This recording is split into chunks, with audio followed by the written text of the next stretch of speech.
So we all want to know who's really leading the pack in AI, right? Yeah, absolutely. Who's the best? And, usually the first place we turn is those leaderboards. Mm-hmm. When you want to see how the big language models stack up, one name you hear constantly is Chatbot Arena.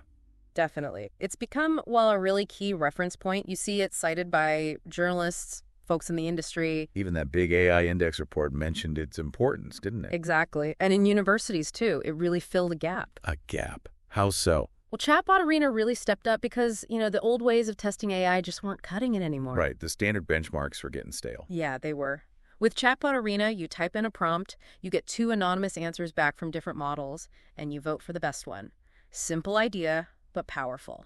So it's user-driven, capturing more real-world performance. Precisely. Those older, multiple choice tests, they just couldn't tell us how these advanced models handled genuinely open-ended questions, the kind of stuff people actually ask. Chatbot Arena offered that dynamic real-world angle. Okay, so it sounds great in theory. Dynamic, user-driven, real-world competition. But, and there's always a but, isn't there? Uh-huh. Can we really, hang our hats on just one leaderboard? That's where it starts to feel a bit complicated. Yeah, because when one single metric becomes the absolute gold standard, there's this huge temptation, right? Game the system. To focus on just boosting that score, maybe even, instead of making real fundamental improvements, it's like that old saying, Goodhart's law. Oh, right. When a measure becomes a target, it ceases to be a good measure. Exactly that. And that's really what we're digging into today. Okay, so what's the basis for this deep dive? We're looking at a really fascinating, very detailed analysis of Chatbot Arena's own data, a systematic review. How much data are we talking? A lot. 2 million user votes, or battles. It covers 42 different AI providers, 243 distinct models. Wow. And it spans from January 2024 right up to April 2025. The analysis is based on a preprint that just came out this week, actually. Fresh off the press. And what's the main focus? It looks really closely at some, let's say, potentially problematic practices, things happening behind the scenes, especially around policies that maybe aren't fully disclosed to the public. Okay, let's unpack that. What kind of hidden issues are we talking about? What should people trying to make sense of these rankings be aware of? Well, the review flags a few key areas. First, there's this whole business of private testing. Some providers testing models secretly. And how they choose which scores to report. Exactly. Then there seem to be some really big, huge differences in who gets access to the Chatbot Arena data itself. Ah, so some get more insights than others. Which naturally leads to questions about overfitting or models just getting good at the arena, not necessarily better overall. Makes sense. And finally, they looked at how models are removed or deprecated from the leaderboard. Apparently, a lot of this happens quietly, non-transparently, potentially making the rankings unreliable over time. Okay, let's start with that private testing bit. That sounds, well, potentially unfair. What did the review find there? Right, so it seems there's this policy, and it's not really common knowledge, that allows let's say, a small group of preferred providers. Who are we talking about? The review specifically calls out Meta, Google, and Amazon. It lets them test multiple different versions or variants of their models behind the scenes, privately. And then what? Then, crucially, they seem to have the option to only put forward the best performing one from those private tests onto the public leaderboard. Hold on. So these big players could be running tons of experiments in secret, tweaking things, and then they just show us the gold medal winner. That's the picture the review paints. It's like hiding all the qualifying rounds and only showing the final race. So how widespread is this? Did they quantify it? They did. To get a handle on it, the researchers scraped data from random battles between January and March this year, 2025. Right.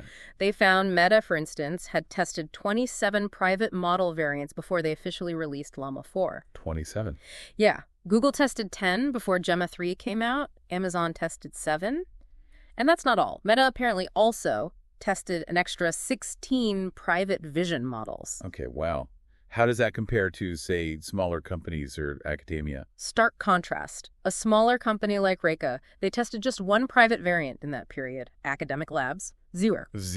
Zero private variants tested by academic labs during that window. Now, Cohere did test 4 private versions, but the review notes that was explicitly part of their own research into this very practice of private testing. That disparity is pretty striking. It really sounds like a built-in advantage for the big guys. The review also suggests this might not be a new thing.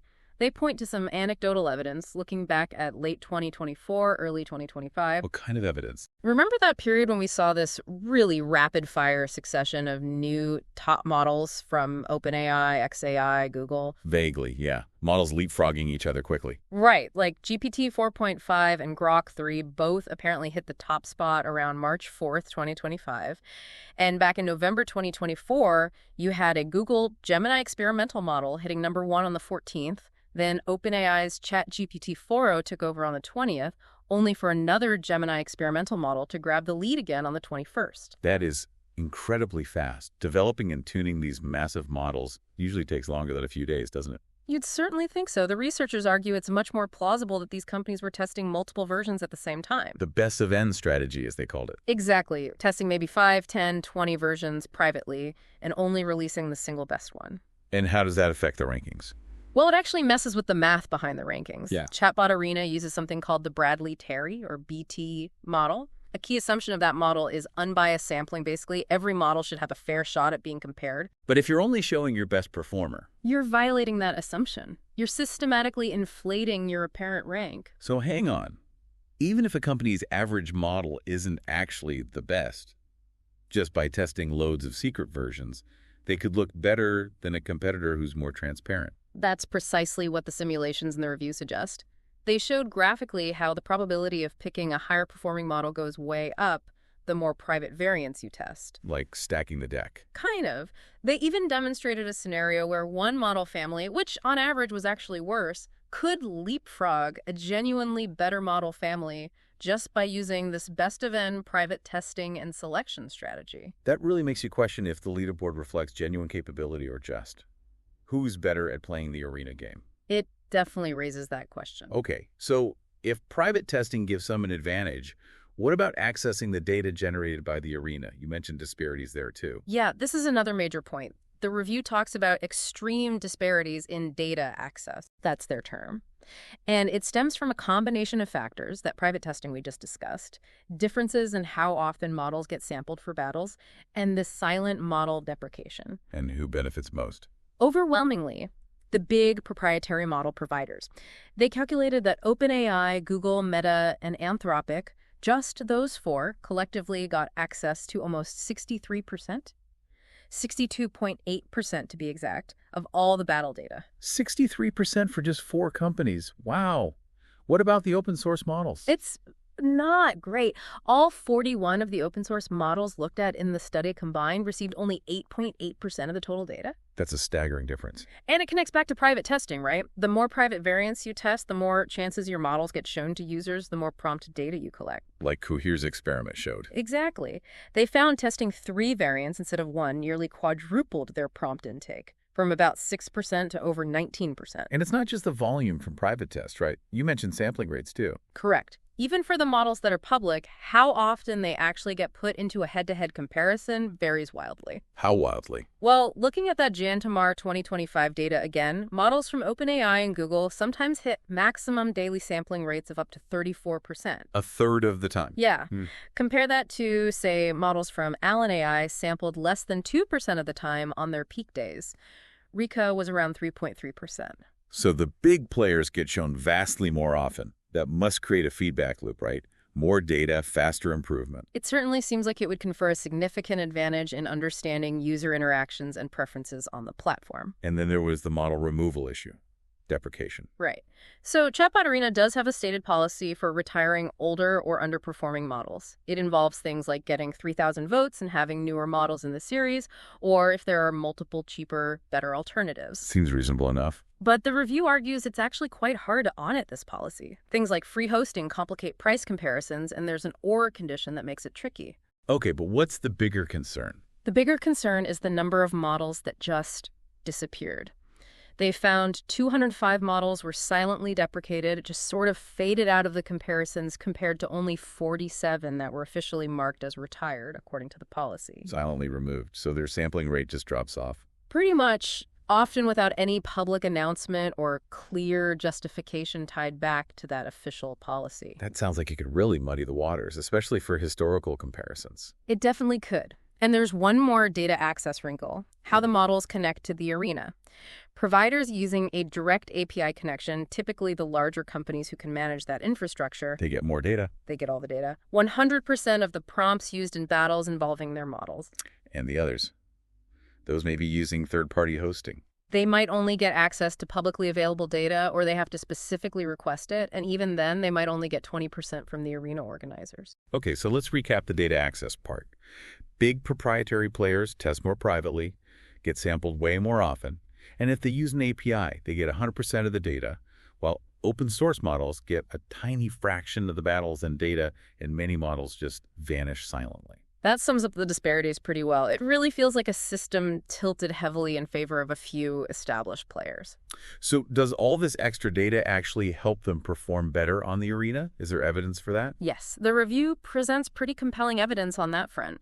They ran an experiment. What do they do? They took a model and trained different versions of it, varying the proportion of training data that came specifically from Chatbot Arena prompts. Then they tested these versions against a baseline model with zero arena data on a challenging benchmark derived from arena prompts called Arena Hard. How are the results? Dramatic. The model trained with no arena data had a win rate of about 23.5% on Arena Hard. But the version trained with 70% arena data, its win rate more than doubled, jumping to nearly 50%. Wow. So training specifically on arena data massively boosts performance on arena-like tasks. It certainly seems so.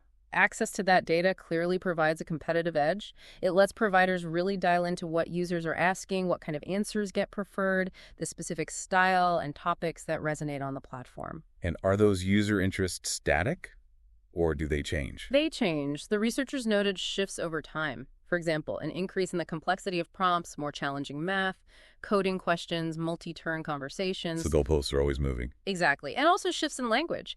English prompts actually decreased as a proportion, while Chinese, Russian, and Korean prompts increased. Overall, multilingual prompts grew quite a bit, from around 24% to over 43% across the 1.5 years they studied. So having up-to-date data is crucial for staying competitive. Absolutely. And another interesting finding was prompt duplication. People asking the same question. A lot, apparently. On average, they found over 20% of prompts were duplicates within the same month, sometimes peaking over 26%. 20%. That's quite high. It is. And they also found significant overlap between months. Around 7% of prompts from December 2024 were exact duplicates in January 2025. If you look at prompts with similar meaning, that jumps to 9%. So if you have access to past data, you essentially get a pretty good preview of the kinds of questions that are likely to come up in future evaluations. It helps you anticipate the test, so to speak. is the arena data typical of real-world use, though? That's another point the researchers raise. Arena has a character limit on prompts, around 12,000 characters, which might cut off very long, detailed requests. Okay. And the user base seems to lean towards developers or tech-savvy folks. They found examples like niche Star Trek references, but fewer general knowledge questions, say, about Chaucer. So it might not fully represent how these models are used in broader commercial applications. It's a possibility. They highlight the arena environment might be cultivating a specific type of interaction that isn't perfectly aligned with all real-world scenarios. Okay, so we have private testing, skewing results, massive data access imbalances allowing overfitting, and maybe a unique test environment. How does the silent removal of models, the deprecation issue, tie into the reliability of the rankings themselves? Right. This frequent non-transparent model removal actually undermines a fundamental property needed for reliable ranking, especially using the BT model. It violates something called transitivity. Transitivity, like if A beats B and B beats C, then A should beat C. Exactly that logic. But transitivity only holds if the evaluation conditions remain constant. If you're constantly removing models, the players, and the nature of the test itself is changing, the prompt distribution's shifting. Then past results don't necessarily predict future ones. Precisely. A model ranked highly 6 months ago based on comparisons against models that are now gone and on prompt types that are less common now might not actually be that good today. But its historical score might still be propping up its position on the leaderboard. So the rankings become kind of historically inaccurate or misleading. That's the risk. The review includes another simulation showing exactly this.